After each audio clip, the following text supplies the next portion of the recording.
do have Alice in the studio with us. Alice, the current leader of the junior girls. Alice, congratulations.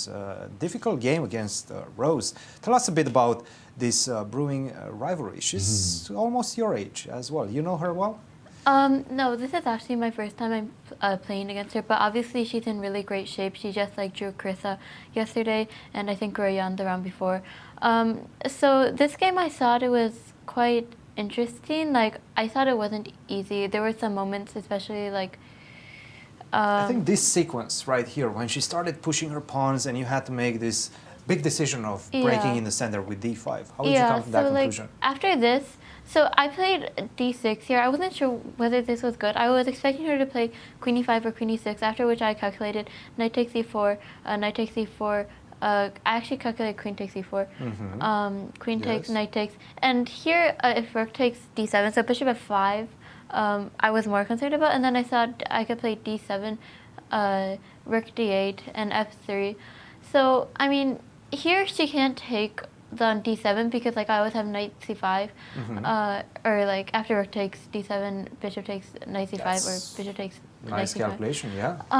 But so what if she takes here and then starts take. running with the king? Yeah, I thought here I could double rooks on the d file, and I didn't.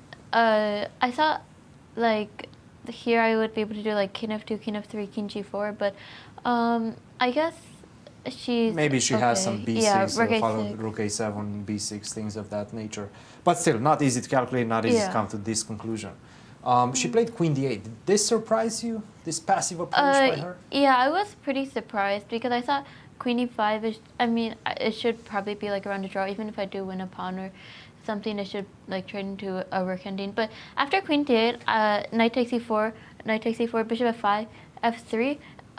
Yeah, then queen g5. I was actually very surprised by this move because, I mean, I didn't even consider it. It doesn't seem like the most natural move because the queen is just hanging on g5. So I thought there has to be something here. And you found it. Queen c5, queen c5, best move in the position. d7, and rook d6. And yeah, after here I thought it was, I guess queen c4 wasn't the best. Sure, because of queen to f7, but yeah, it leads to a much better endgame for you. So I would say you didn't lose your advantage by any means. King to h8, and after that you finished quite nicely with this attacking sequence. Beautiful. Very nicely calculated all throughout the game, I have to say. It seems like you're in good shape in this tournament, and we were discussing with Carissa, it seems like she believes that you're her main rival. It seems like probably you believe that she's your main rival as well, right? Yeah, definitely. I think she just beat Iris. And she did. I saw the game, it was pretty convincing. And I mean, she's still she's only half a point behind me, and I'll be playing Zoe tomorrow, so that will be a tough game. But yeah, she's definitely my biggest competitor here, I think. And are you thinking about the end of the tournament, that title, or you're just taking it one game at a time? I mean, obviously I'm thinking about it, but I don't think that, I think taking it one game at a time is just a better approach, especially because if I don't do well in the next few games, it won't really matter, I guess, how I do against Carissa. Exactly, because you guys are meeting later in the tournament. Congratulations, big victory for you guys. Any questions for Alice? Alice, congratulations. Very straightforward game. Good job. I don't think I have specific questions about the game, but we heard today really cool tips about what to do when your tournament is not going your well. So far, I feel like this is your year and you are not experiencing it.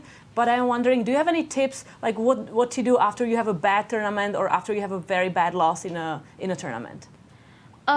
Yeah, so I guess for me, so I guess I would talk from my experience last year in the tournament because I started, I drew the first two games, then I lost the next two. I mean, I guess for me, it's really important to have this rest day in between. So even if the first half of the tournament doesn't go too well, you can still use the rest day to just have a mental reset. And I think in general, if you have a bad result, usually what I do is I try to forget it, but also it's actually good in some sense that whenever I lose a game, I feel like I won't achieve like my goal.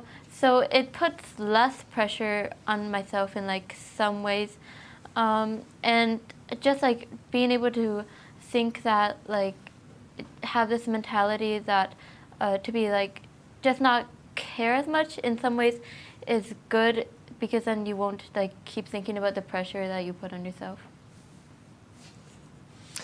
Perfect. Thank you so much. Thank you, Alice.